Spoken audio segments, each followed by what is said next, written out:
why do I respond this way? Or why do I feel this way? Because when you ask yourself questions, you get to the root. Today, we're talking with Erik Cabral, my man, and we're going to cover a couple of topics: different styles of communication, dynamics of masculine, feminine, mother and father at home, operating in either fear and love and the consequences of that, and then learning from past generations. Stick to the end, guys. This is a good one.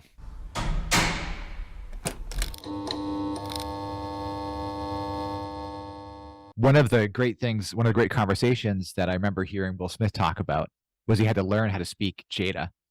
And I think that as we're thinking about men and how men communicate, how like if you're disheveled, you come into a bar and he's your buddy, you'd be like, dude, what happened? Did you lose a fight? Are you like, Yeah, are you you get yeah, okay? or even a bad haircut though. You'd be like, "Well, you get a fight with a lawnmower." Like, we'll give affection in a way that's busting their balls. Yeah, And I'm like, "No, but seriously, dude, what's everything cool?" absolutely. And then I think of when you're speaking and you're learning to communicate with your wife or your spouse, how you have to reconcile the two communication styles. So one of the things that I think that works and I see a lot in different marriages is that she has a tendency to speak more indirectly, right? So she wants to have a softer language. But I think in a one form of a healthier relationship, she's like, dude, you look like crap, go change. So she'll do the direct thing. And then on the other side, she'll be receptive to the, hey, you don't look that great. And I know it's the old wives' tale of like, do I look fat in this dress or whatever? Like whatever the sentence is that the wife says to the husband, and you're like, but you can be like, you can figure out a way to communicate effectively in that way. You can figure out, oh, uh, I don't care as much for that, but I don't like the sleeves or something like that. And you can communicate more effectively in that way when it's healthy. Yeah, it's interesting communication because, um, there's a lot to be said for who's receiving the information, because you could say the same thing to 20 different people, and they will all receive that differently, just like what we're talking about before the cameras turned on, and the movies. You and I could go watch the same movie and walk away with totally different meanings because of our history, our life, our experience. We're gonna interpret it in a certain way. So, speaking Jada is, you know, that's her baggage. It's her stuff. It's her daddy issues. It's her relationships. All the stuff that she's bringing to the table and how she's processing whatever Will says to her. That's her, So it's almost like you have to also consider who's receiving the information, and then now you're speaking the language to kind of tiptoe around their sensitivities. I don't know, man. You can get into a really tricky place. Obviously, he did. Yeah, and definitely in a couple different situations. Especially when thinking the Chris Rock, the Chris Rock slap and stuff like that. The timeline of that whole situation was nuts because it went from laughter to discomfort to confrontation, right, to cancel, and it's so weird. And then to bring it to something really funny, I saw him recently. He posted a reel, and he was working with Nat Geo. Classic dad joke. So he's in the Antarctic, and he's like, he goes on camera and he says, "How do you know Will Smith is in the Antarctic?" Because he's shooting some sort of Arctic show. And then he walks away from camera and he says, "You follow the Fresh Prince." I don't get it. No How do you know problem, he's bro. How do you know Will Smith is in the Antarctic? He's in snowshoes, so he walks away from camera and he's like, "You follow the Fresh Prince." Oh, Prince. Prince. Got it. Oh, man. Yeah, so good, Okay, that's so pretty good. good. Come back, Will. If you're listening, maybe if you're or in the future you are, come back. We still love you. You're one of my heroes. It's good. I know you and I have had this conversation. I haven't moved on to forgiveness yet. I'm still angry with him. And you were like, in our faith and, forgiveness. I get it, dude. I'm still working on it. Like, I saw the movie pop up, the thumbnail. I was like, I'm not watching that, bro. And then, like, 'cause I love them both very much. Mm-hmm. Probably Chris Rock a little more. But Will Smith was definitely a part of, my upbringing, like you said, Fresh Prince, watching him all the way. He's now I'm 40 minutes from Philly. Mm-hmm. So there's I don't know, man.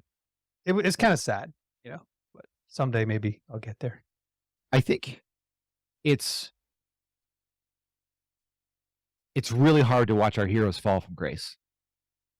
And it's really hard to watch people that uh, we consider um, these paragons of virtue or class or entertainment. And I think one of the big things, especially when we're thinking about, feel good fatherhood and the whole place, right? There is a point for us where we are the hero to our kids and we all fall as a father, right? So this is a burden that we're all Mm, carrying. mhm, And so when you're sitting there and you're talking, and we were just talking about communication styles, and what was really coming up for me was, all right, so you're with another adult, your wife, your spouse, whatever, and you have to communicate. You're kind of communicating through the filter, doing everything you can to just send your affection, send your anger, send your disappointment, send your joy in the way that you can physically, emotionally, and with your words to your partner. What do you think about that to a kid, right? To your mm. sons and daughters in that world? And we'll come back to the hero thing, but like, what do you think about that? You mean like in terms of communicating to them through their filters? Yeah. Well, it all depends. From they say from age, 0 to 7, they are in record mode.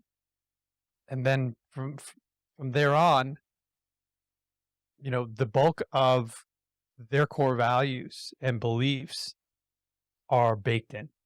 So then now you're starting to deal with talking through somewhat of a new filter because they have their systems of beliefs sort of and ideologies realized. So I have two. I have one that's 8. So she's got some stuff where I can tell, man, maybe we messed up a little bit, you know. um, and then there's the young one who's 5. She's in full record mode, so I'm very aware of like what I say, what I do, even if I'm in her peripheral. I'm very aware. So, to answer your question, I don't really know if there's a full answer depending on who I'm speaking with and then, how aware I am of their history. But I'll try to communicate with love, and try to communicate with knowledge of their journey and then also how I can help them in whatever situation they're in. And then also being sensitive to the parents, that, I don't want to overstep any bounds here. But if you're talking about my kids, I tend to follow my wife's lead. And then if she's doing something, I go that I don't necessarily agree with, I'll pull her to the side, or speak about it at night. Like, hey, is everything all right? I noticed this and that. And she's That's very a good at receiving that. that's an absolutely unspoken rule just to a healthy marriage in general, right? Never, never costing your partner any sort of status cost at all. Like just 100% support in public, and you resolve like this is the managerial feedback, leadership feedback, right? You 100%. never criticize in public, always do so in private, and always have the dialogue, and I think that's just something that I sometimes wonder why we put so much care and attention into our professional relationships and we don't extend that to our I know. children and our The spouses. rules of engagement, all that stuff. It's like we know it at work, but we don't know it at home. It's weird. Yeah. And it has such much more of a dramatic impact, Oh, right? I just read the statistic. It's really interesting because I've been, I love the breaks that we have, whether it's holidays, time off, all that kind of jazz. It gives us a time to reflect. And then almost always during those times, I'm kind of like, all right, what have I been ruminating of over the past 6 months? Where have I been stuck? What's the rut I've been digging through? What's the relationship that I need to fix? And then I read this statistic and it was really interesting. It was one short, like 2-minute shot of cortisol into your system. So that's your stress hormone. That's negative thoughts, negative patterns of beliefs, whatever happens to be, and it's in your system for like 8 hours. that's nuts. So that's that. I mean, this is back to that quote, Yeah. right? Did you have a bad moment, or did you have a bad moment that you're letting affect your whole day, right? Or did you actually generally have a bad day?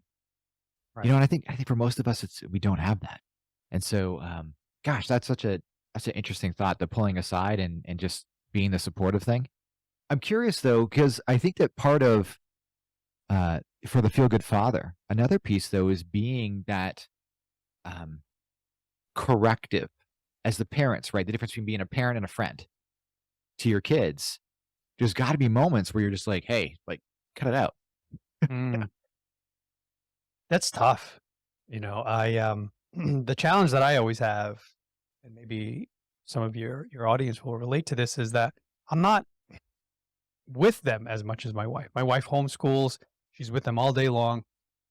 So and I come in, like the dad, uh, you know, fresh out of the office, and I want to enjoy the short time we have before they go to sleep, or when they're awake to when I got to go back to work. So I don't want those moments. I don't want 90% or even 50% of that time being me, as a stern father and reprimanding them, or just I don't want those memories. And I'm not thinking of this consciously; it's all subconscious. So I'm there and I'm trying to have fun and I'm dancing and singing. And meanwhile, my wife's like, "Why are you always?" She doesn't say this, but she has from time to time.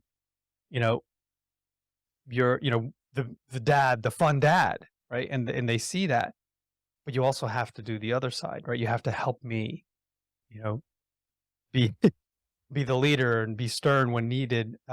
So she's not the only one, and she's not the bad cop all the time. But it's hard, right? It's a challenge for us because it's like I said, it's just a short amount of time, and I want to have fun during that short amount of time, and I want them to have great memories versus me yelling at them. And that's the other thing we could talk about now or later in the podcast. That the yelling thing, like they don't listen. Somehow it's white noise to them if you speak at this tone that we're currently speaking. And over, 7 to 17 times, you know, get ready for bed, put your pajamas on. How many times are you gonna say that until finally you're just like, "Hey, did you hear what I said?" And then it cuts through that, and then they wake up. "Oh, okay, we better get cracking here." Mm. It's just weird, but you don't want that. Like, that's it's a challenge. How do you deal with that? I really firmly believe in if it's not on your calendar, it doesn't happen.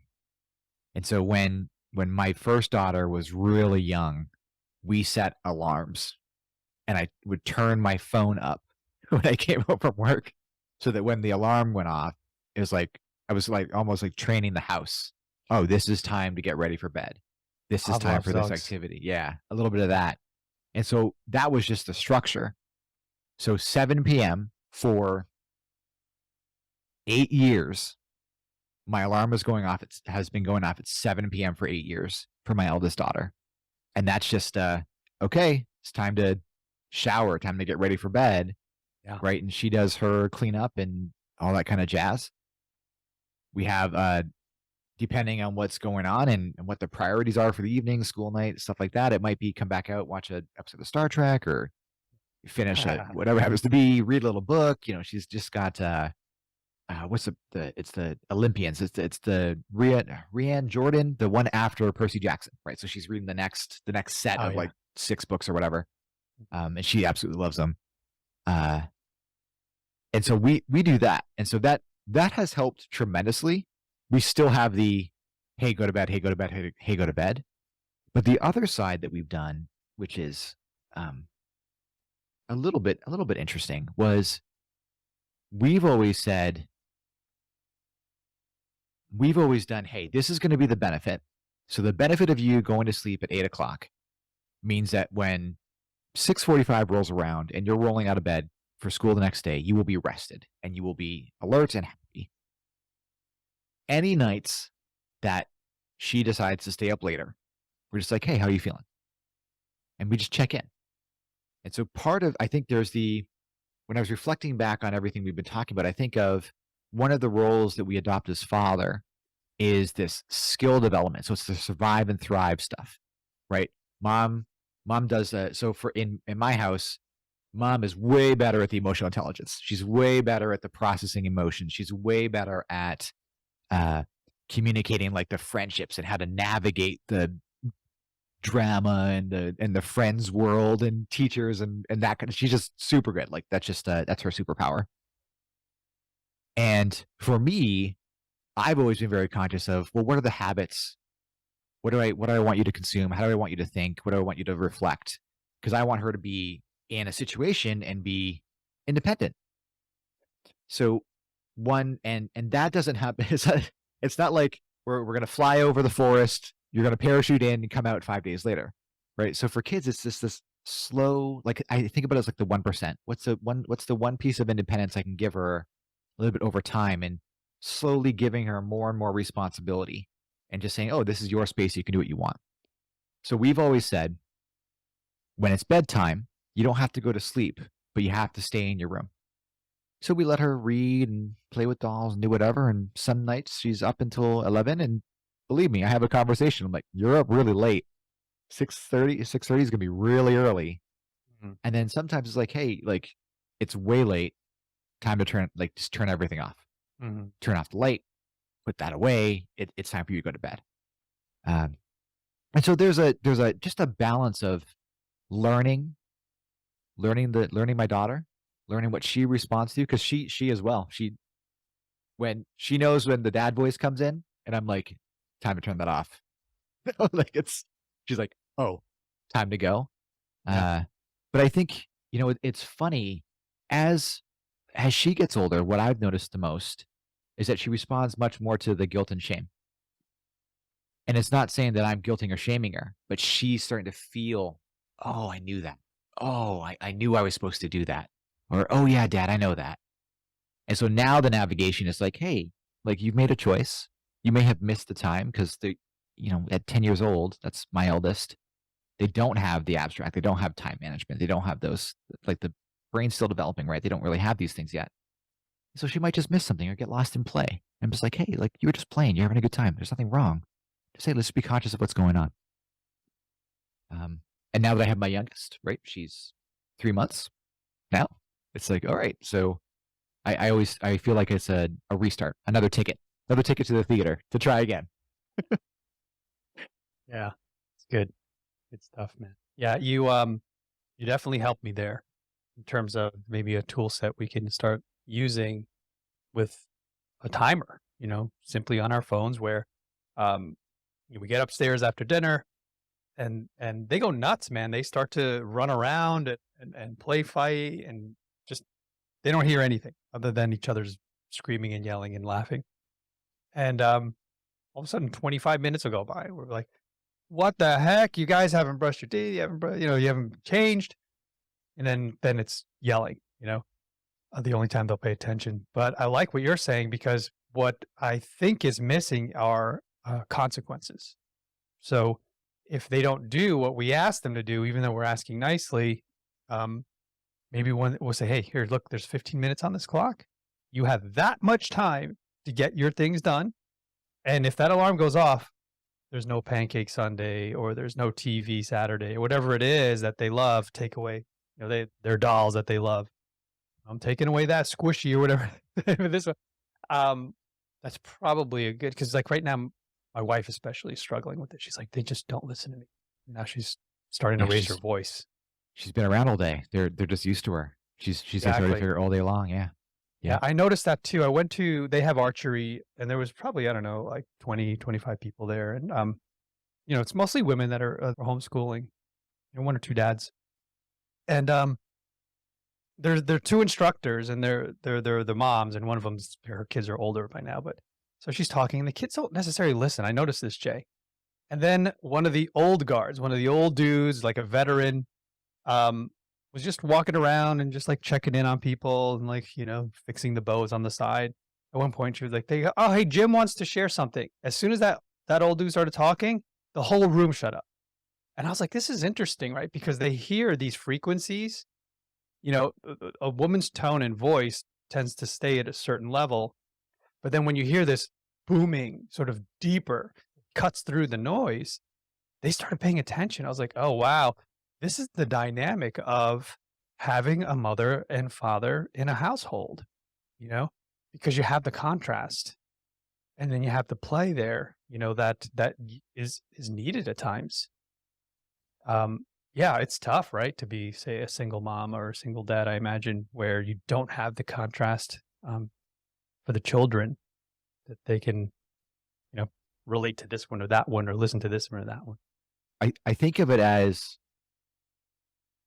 this great quote I heard from George R. R. Martin, and he was describing his writing style and how he built, and this was specifically about the Song of Ice and Fire, right, Game of Thrones. And he talked about how a lot of writing is using the architect style. So it's a snowflake method. What's the history? What's the order? What are the specific beats that you want to hit?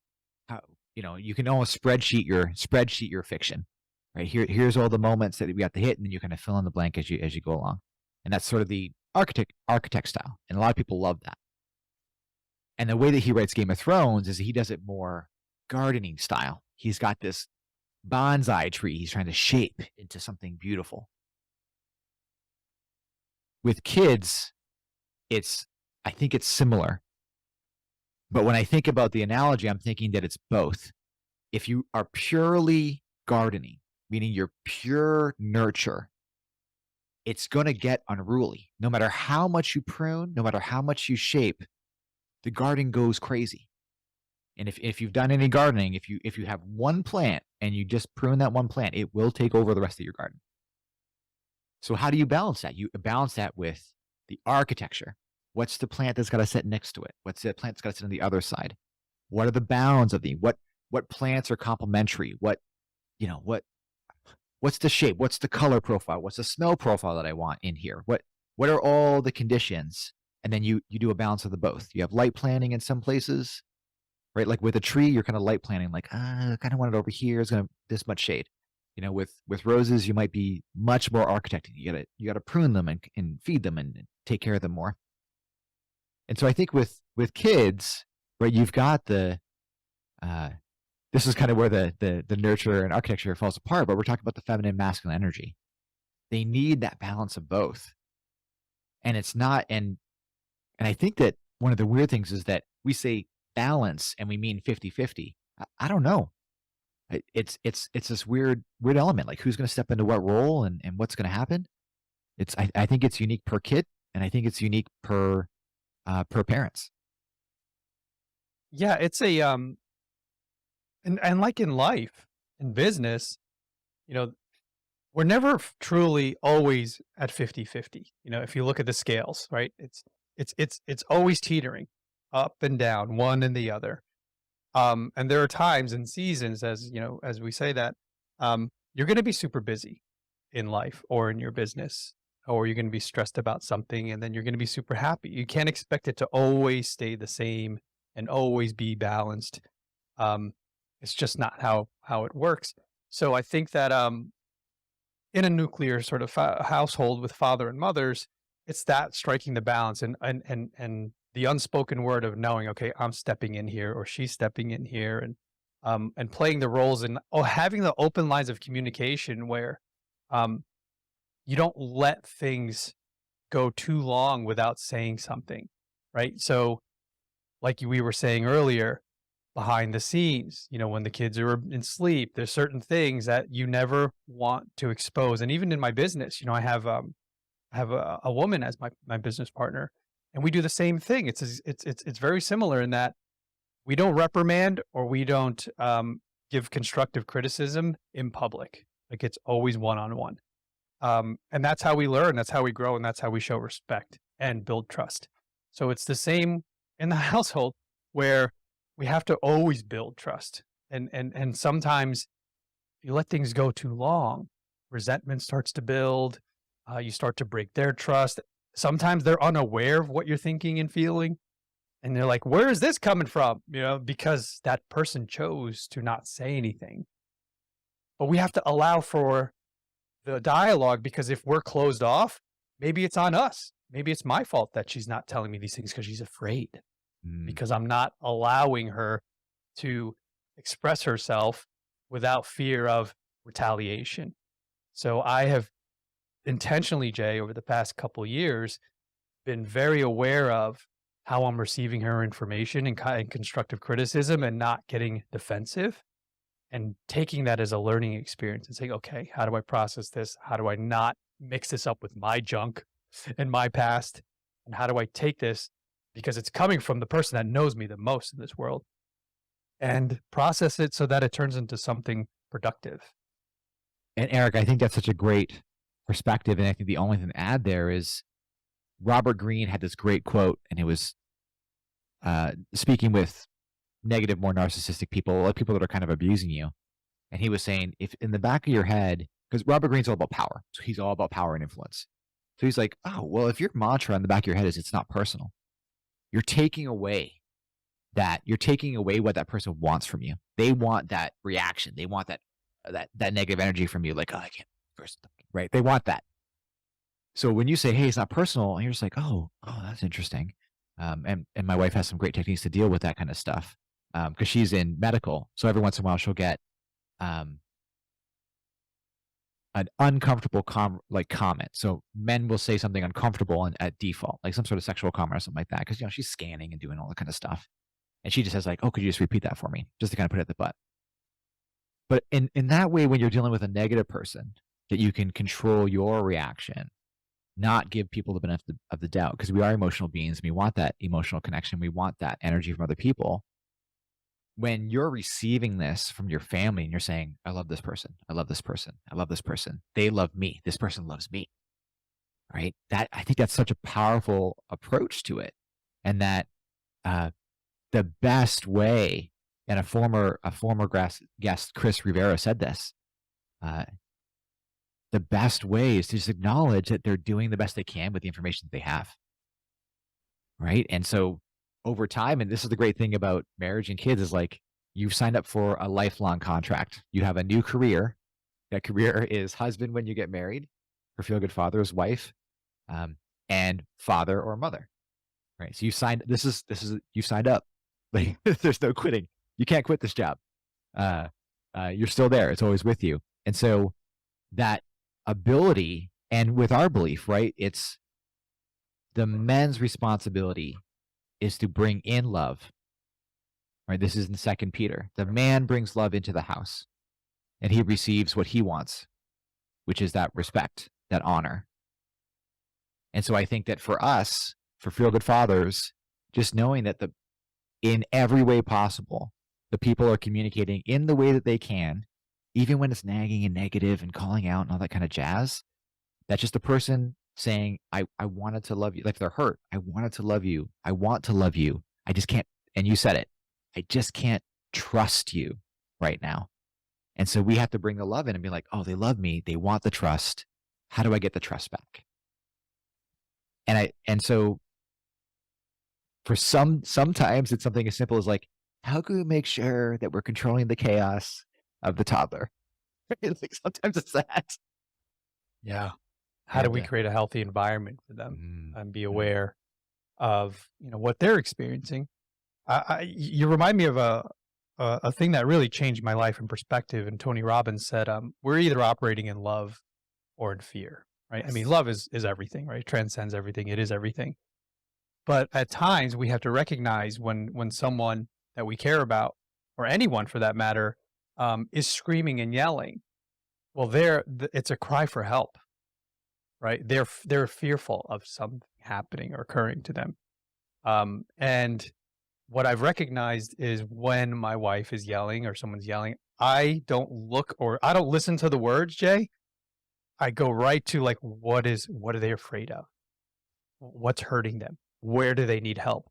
This is a cry for help. And how can I help them? Or how can I point them in a direction to get the help? Yeah. So if we shift that and focus through that lens, now we have compassion versus getting defensive, getting angry, because that is never a solution. When you meet anger with anger, nothing productive comes out of that. Right. Nothing. So if you can, be the polar opposite of that and approach it with love and say, "Hey, I understand you're hurting right now. How can I help you?" And that may, depending on who it is, they may receive that and get angrier. But when they calm down, you can start to process it on your own and say, what's bothering them? Like where do they need help? It's so I love this conversation because I do think about the spousal relationship, the kids relationship, how that works. And then I also think about how we interact between each other. So how does a feel good father interact with and show up for another feel good father? And in that world, because we're not always aware, right? And it's like that self-awareness as a pillar, as an idea, as a concept, I think is something that we attain as we age. We become more aware of our own emotional state. We become more aware of the emotional states of those around us. And so how do we navigate that space where we might be immature in that world dealing with somebody else who might also be immature? I mean, what's your experience with that? It's never really good. Like you said, it for me, it came with age, the self-awareness, which is the most important thing to me right now. And it's frustrating when I recognize others in my life that have 0 self-awareness or very little self-awareness. Um, I can predict the words that are gonna come out of their mouth before they even know it, and if it's it's really work that needs to be put in, and vulnerability, and looking in the mirror, and checking yourself and saying, why do I respond this way? Or why do I feel this way? Because when you ask yourself questions, you get to the root of where it's coming from, why you are who you are.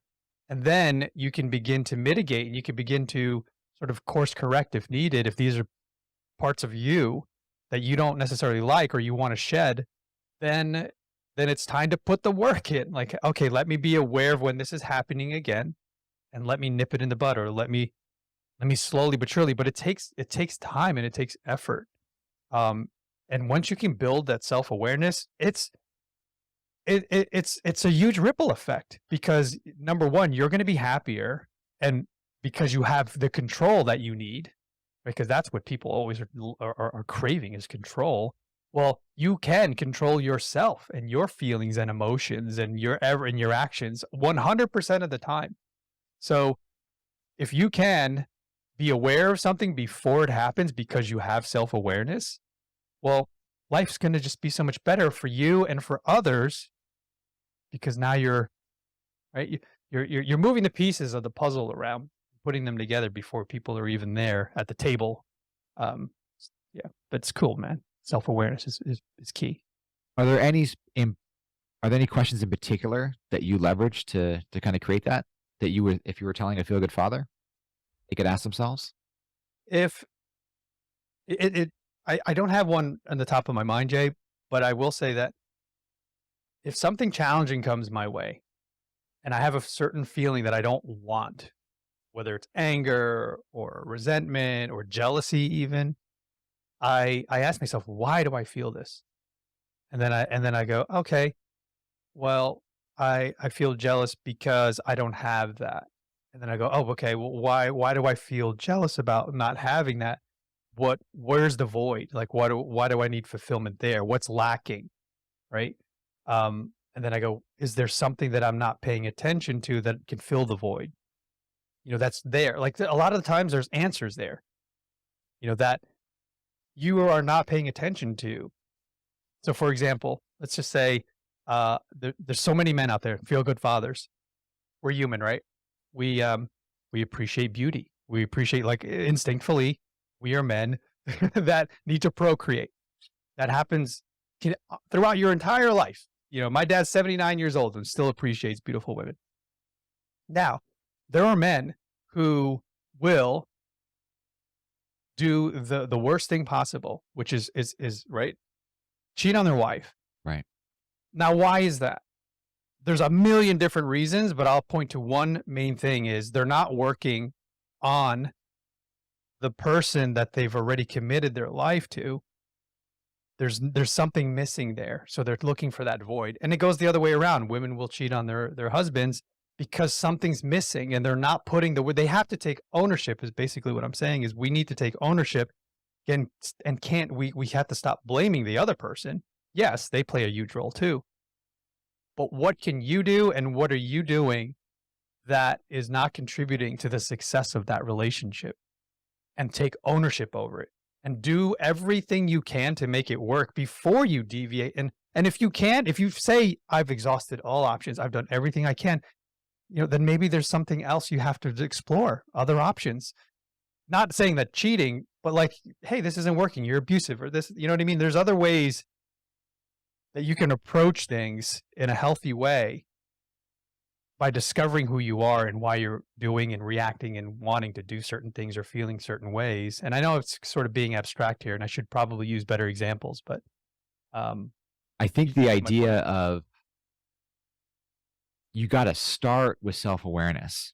If you don't know why you're doing a thing, why you're doing the thing, right? That's if you're the number one dissatisfaction that employees have in work, right? It's like, I don't know why I'm doing the job that I'm doing. I don't know how it's contributing to the overall vision, right? And so therefore I have low satisfaction and purpose in my work, right? This is something that's like 75% of all workers or something like that. Like HBR has all these data points on this. And it really just comes down to you don't know why you're doing what you're doing. And I think the state you're describing where you're just reacting, because really, if you're not aware of the choices that you're making consciously or subconsciously, you're just reacting to the environment. You're you're out of control. And that first step of, oh, this is what I think, this is what I feel, this is how I want to communicate. These are my values. That's super critical. These are my principles. These are things that are inviolable for me. These are the things that are great for the marriage. These are great for my kids. This is it, right? This is it. And then we can take that, and that can just be the starting point. That self awareness can be the starting point, and then it can move on to other steps. It can move into, oh well, uh, for me personally, I find if I'm not acting with my values, if I'm unaligned, if I'm living in a world where I'm not aligned with the things that I want, there's an immediate emotional reaction.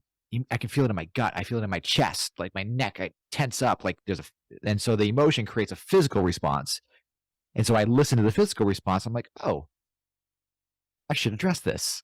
I need to have something different. And sometimes it's just dialogue in my head. Oh, I'm not looking at the situation the way that I want to look at it. All of this comes back to, right, self-awareness and then just responsibility. You got to take ownership of everything. You're in control. You're the final person. Nobody forces you to do anything. Nobody forces you to say anything. Nobody forces you to think anything or feel anything. Right? That's not like in the gaslighting way, because you can create situations or be in a part of a situation where somebody has created the responsibility for that, right? But that reaction, that ability to know what's going on, that's super critical. And so now when we're getting back to that idea of responding to the kids, right, and responding to the household, I remember for me, one of the big things that I wanted was peace. I just wanted peace because I knew it was like me, my wife, and then a teenage daughter. And the stereotype for the teenage daughter and the mother is like, right, like they do that when she comes of age, and this is going to be in a couple of years. And so a big part of my efforts have been like, all right, how can I create the peace? And so when I'm alone with my wife and I'm giving her feedback, I'm saying, hey, remember we both want peace in the house. You seem to be at odds. What's going on? And then my wife can be like, dude, you're coming on real strong right now. Like, this is not a defend the household with the shield and the sword kind of world that we're in right now. It's like she just got a 70 on the report card. Like, okay, all right. So I think exploring that idea for Feel Good Fathers is something really important to do. It's just like, hey, what do you want to do? What do you want to create here? And I think that's sort of the garden that we've been looking at right now. Is like, oh, what do we want to create? What kind of world do we want? Yeah, I'm glad you brought up sort of the past a bit in terms of like how we so when you mentioned that, it brings me back to my childhood and like, wanting peace. And there wasn't we remember the emotion, right? Those are the bookmarks in the chapters of our life. The emotion that we felt, not necessarily what happened, but we remember how we feel, and that's why we remember it. And I remember feeling unsafe at times, in my house. My dad was a very masculine, sort of machismo, where's my drink, woman? And like, it was a different household and different time.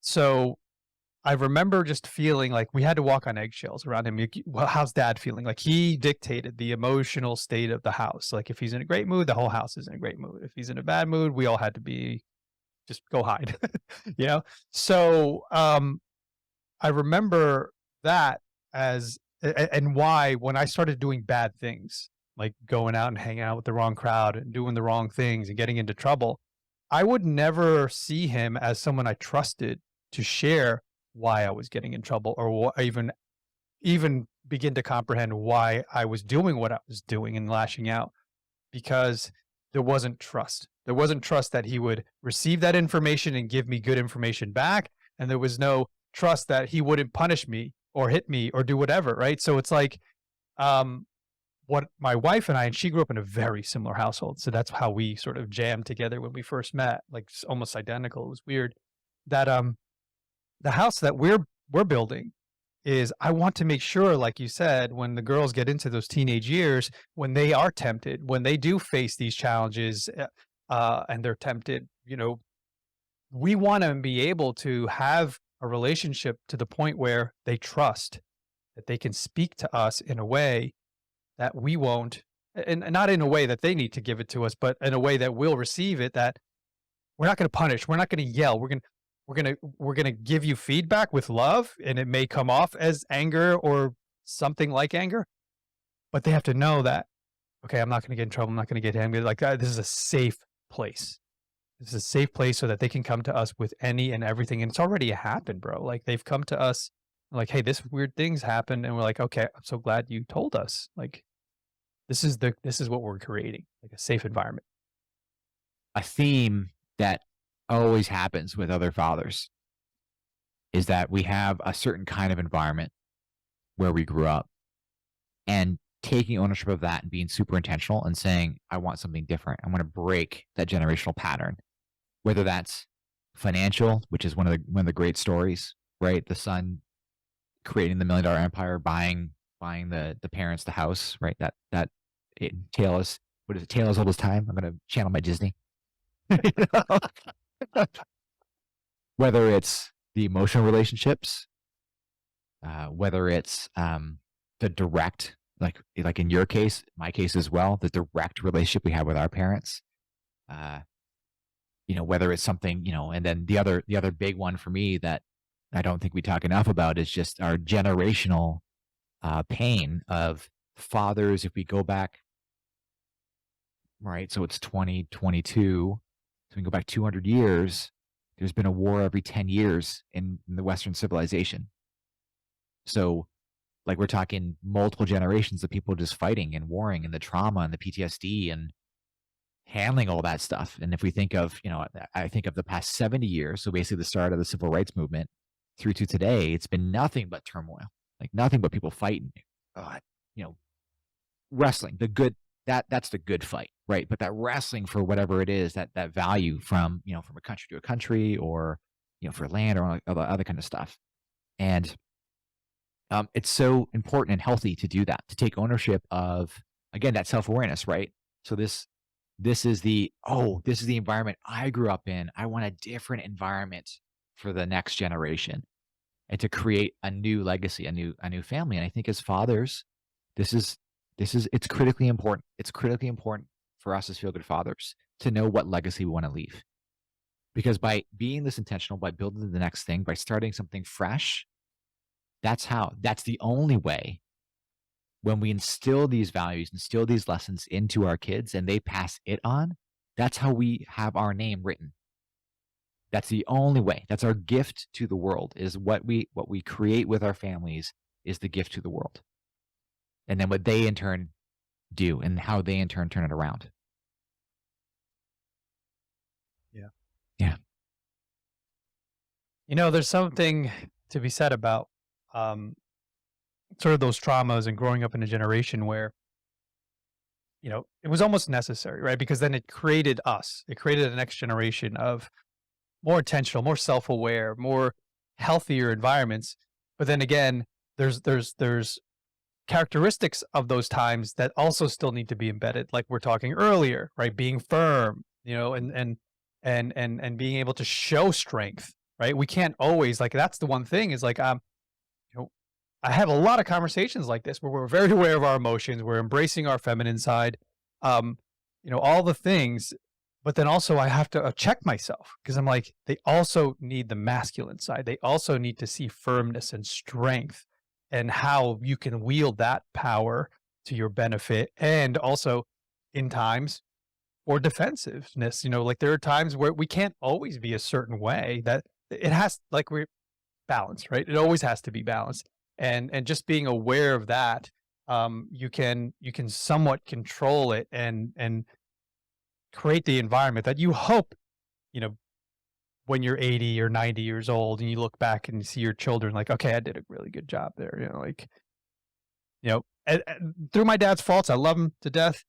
And beyond, he was doing the best he could, with the tools that he had and the experience he had and the way his father raised him.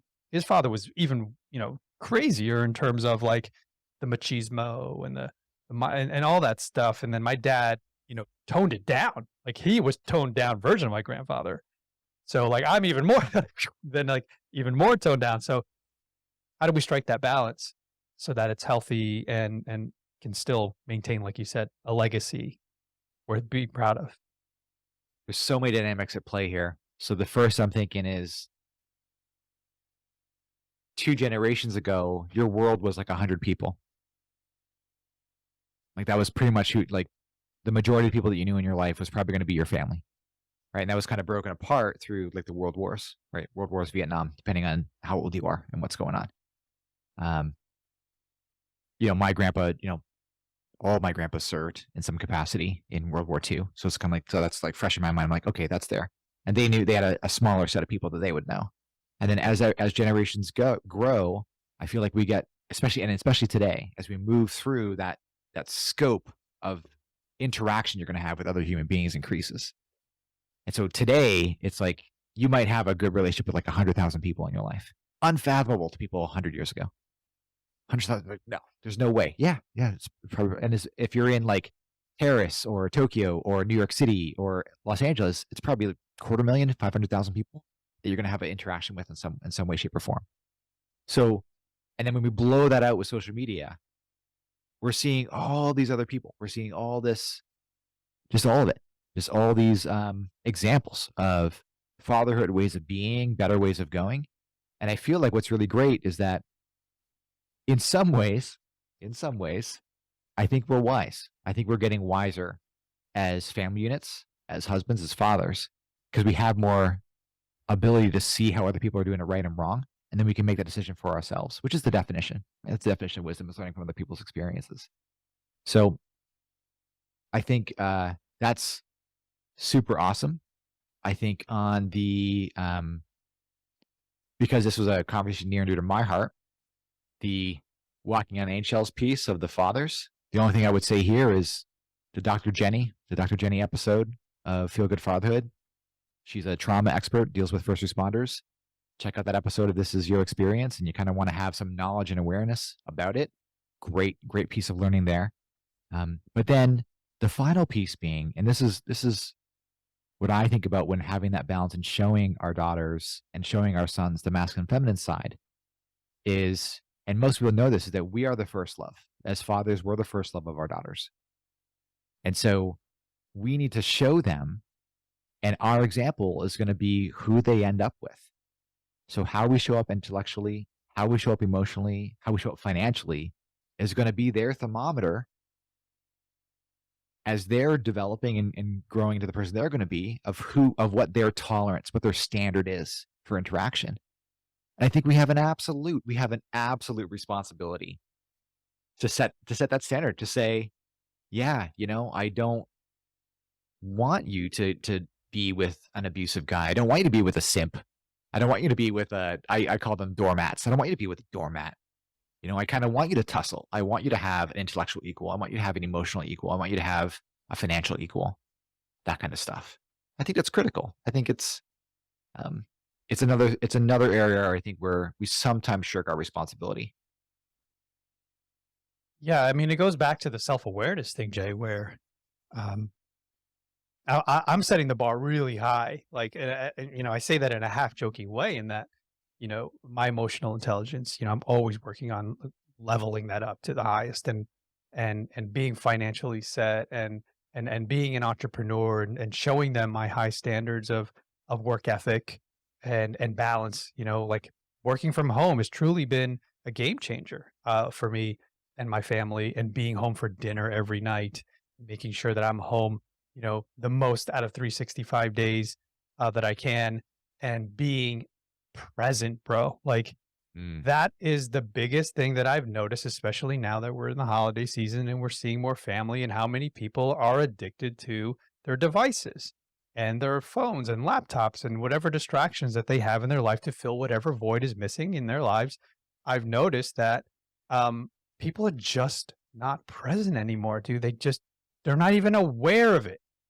And that's what I wanna do, and I wanna make sure that my children know when I'm with them, I'm present 100%, and yeah. I'm in the moment, and I'm absorbing every second because tomorrow could be the last. And if you can put and I know you're a faith guy, there's a book called, Living Life Backwards, and it highlights, it's basically a book that only talks about Ecclesiastes. It, like, breaks it down, dude. Okay. And that changed my life because it talks about, death, and it talks about how we, as individuals, are always especially in our culture, fear death. Like, we don't even wanna talk about it. I have a friend that, had a lot of, unfortunately, death in his life during his son growing up, and our kids are the same age. And, I'm like, "How are you dealing with that? How are you having these conversations?" "Well, we don't talk." "Well, what do you say?" "They went to sleep." I'm like, I'm not giving him advice, but I'm thinking to myself, I don't know if that's the healthiest way to approach this. So we here in our family, like we embrace that. Like we talk about it openly. And therefore when it happens, they have a healthy way to approach it and process that information the way that I'm processing it. And also I'm getting away from the theme of the book because I read it a while ago. But the thing is, what it did for me was had me appreciate every single moment because it could be the last and make Mm, sure that I make the most of the time that I have here on this earth to do the most good and spread the most love that I possibly can. Um, and it starts at home first, right? Yes, I want to spread it to our communities and to our networks mhm. and all the people that you and I know and beyond. But then first it starts with me, then my wife, and then my kids, and then reverberates out. What was that conversation like? I'm thinking in particular that conversation about death. What was that like? Did you have that conversation? What was it like with your kids? With my kids. So we we let them know that um, because 10,000 baby boomers are dying every day, and the majority of the people in our lives are boomers, right? They're all in their mid to late 70s, and some of them in their early 80s. So we recently had an uncle pass away, 79, which is my father's age, and they're very aware. Like we say, "Do you want to come to the wake or the funeral? Do you want to come and your cousins will be there, your family will be there." So we highlight the good of it that you'll see a lot of people that you love, but then it's also a time not only to um, express our love for this individual, but also to celebrate their life versus the other way was like you need to be sad and you need to mourn. Yes, you have to process it. That is a human emotion that we have to process, um, and let them know that you're going to feel sad. But then also look at it on the other side of the coin where we can celebrate all the wonderful things they did. What do you want That's people to what do you want people to say at your wake about you? dude. So I forgot who said, but I love this quote in that don't work for your resume, but work for your eulogy. Mm, And then I also heard someone say, write your own eulogy. So what you're reminding me of there is that I'm like, that's a cool exercise to do. Like, because then you can sort of manifest, your life. If you're like, these are all the things you can basically start with, and I would start with if I did this, everything I've accomplished so far that I'm proud of. right. Father of two wonderful girls and a husband to, and then from there, like career accomplishments. But then beyond that, like the impact that I had through, and this is why I podcast, because there have been times where people have called me, people, fans or followers or whoever, whatever you want to call them, friends, um, pulling over to the side of the road, Jay, in tears because they just listened to an episode and they said I couldn't process the emotions, I had to pull over, and then I said I'm just going to call him, and I don't Yeah. want to get emotional, but I'm like, this is why I do it. Yeah. That theme of your life and that theme that any feel good father should absolutely, and this is a recommendation, fathers, if you're listening, to disconnect and to really spend that time, because you're absolutely correct, right? Like, memento mori, remember that we're mortal. We're not going to be here for forever. And um, honestly, when you do the study with the people at the end of their life and they're saying, what do you regret? It's like the number one regret is always, I didn't spend enough time with my family, the people that I actually cared about. And what I love about, I don't know if you've been following this, Alex Hormozy. Have you been following him at all lately? Yeah, not lately, but One of the things that he said, he's like, most people don't spend any time thinking about you. Like, if you actually realized how much you are preoccupied with other people's opinion of you, and then when you actually were to analyze how much they're actually thinking of you, and I think in that context, he's not talking about your family, because I can't imagine any of my family members I don't think of on a daily basis. I just can't. They're all there. It's ever present. I think he's more talking about colleagues and friends, and it's about that. It's about where you're putting your attention. If you're focused on people that don't care about you, you're trying to fill that void with gas. It's never gonna. It's vacuous. But if you can focus your attention on people that have the capability of filling your bucket, filling that void with water,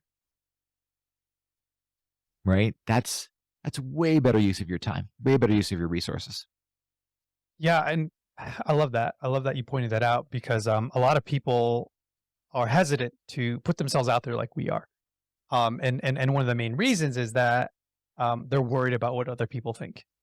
Now, the ones that play the best at this game are the ones that don't care, right? They have a high level of self awareness. They know they have value, and they approach life not just their podcast or their content in a way that they understand their value, so that this way you don't need other people to validate you. You don't need other people's likes, hearts, and farts to be able to continue doing what you're doing, because you're not doing it for that, right? You're doing it because it's a duty, it's an obligation to share your knowledge and your experience with the people that you know, and put it out there so that other people can benefit from that information and eventually, hopefully, have a transformation. So the thing is, if you can work, and this goes right back to the one of the themes here of your show is self-awareness. If you can have self-awareness to the point of like, okay, why do I need their love? Why do I need their validation? Oh, because I don't love myself. Oh, because first it starts there. Love yourself, number one. And then you can start to look for, you don't even necessarily, if you love yourself to the point where it's not unhealthy, you're a narcissist, you don't necessarily need the loved ones to love you the way you need to be loved, right? Because you have so much love for yourself, then now you have enough to give, you have enough to pour into other people. And that's the thing. Whenever I feel like I'm empty, I go work on myself, bro. Like, how do I fill my own cup first? How do I put the oxygen mask on me? And then, boom, now I have enough to give. And then I go back, Absolutely. and then the tank's empty, and then I go back, fill myself up. You are the charging station. I love Yeah. it. I love it. This is it. Like, this is the theme. I think this is the penultimate mission. This is the purpose. How can you fill up your bucket in a healthy way such that you can fill up other people's bucket? That's it. Eric, my friend, if folks want to get a hold of you, can you tell them a little bit about what you do? And can you let them know how Yeah. they can contact you, and we'll It's put a it in the show fun notes. it's a fun way to have a podcast that isn't related to the business, but yeah, what I have to give, is related to my business, and that is, we launch podcasts, and we produce them and promote them on a weekly basis. But what I like to do is, give your audience, if they're interested, if they're already a podcaster or they want to guest on show, anything revolving around podcasts, we do have a guide that helps them with tips and tricks. So, you can get that at Erick, Erik Cabral.co/guide, and there's a free PDF there. And also, if you're inspired to, there is an opportunity to schedule some time with me to chat about what we do and how we can help. Eric's one of the best in the world. Take him up on the offer. It'll be down in the show notes. Thanks, I brother. appreciate you, brother. Appreciate you very much, man. Thank you for having me. Thank you. Hey, Feel Good Fathers, hit that like button to let YouTube know that you liked this video. Comment below with your thoughts and reactions to this interview. I really want to hear what you have to say. Now, as a personal brand strategist, I hear all the time about coaches, trainers, speakers, and authors doing the right thing, but at the wrong time. We specialize in helping brand builders have more impact, more credibility and clarity, and developing an overall brand strategy. When you work with Brand Builders Group, we'll help you do the right thing at the right time. Request a free brand call below. There's a link in the description. And don't forget to subscribe. You'll get updates when the new episodes are launched, and it really helps out the community and the channel. We'll see you next time.